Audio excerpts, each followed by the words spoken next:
আসসালামু আলাইকুম ভিউয়ার্স, আমি এমজাগ্রো থেকে নতুন আরেকটা ভিডিও নিয়ে আইছি। তো আজকে আমরা যে ভিডিওটা করতেছি এটা হলো আমি অনেক দিন যাবৎ মানে একটু ব্যস্ততার কারণে আমার যে খের কাটার গড়টা আছে, মানে যেখানে আমি খের কাটি, তো ওই মিশিং তারপরে ওই গড়টা আমি পরিষ্কার করতে পারতেছি না। ওখানে অনেক ধুলোবালি হয়ে পুরাটা ঘর একবারে মানে মাকড়সার জাল ফেলায় যেমন করে ফেলাইছে।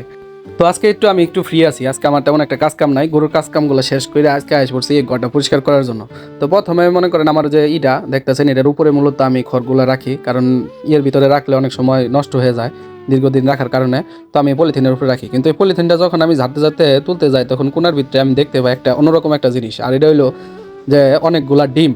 তো আমাদের বাড়িতে একটা টাইগার আর কয়েকটা দেশি মুরগি আছে।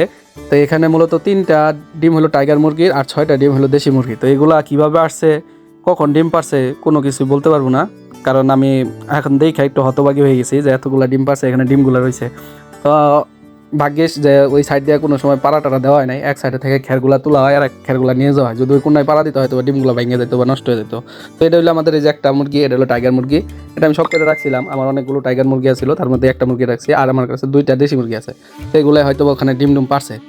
তো আপনাদের যদি মুরগি থাকে আপনারা ওইটা একটু খেয়াল টেয়াল রাখবেন যাতে বাইরে ডিম টিম না পারে। তো আজকে এই পর্যন্তই, দেখাবো অন্য কোনো ভিডিওতে। সবাই ভালো থাকবেন, সুস্থ থাকবেন। আসসালামু আলাইকুম।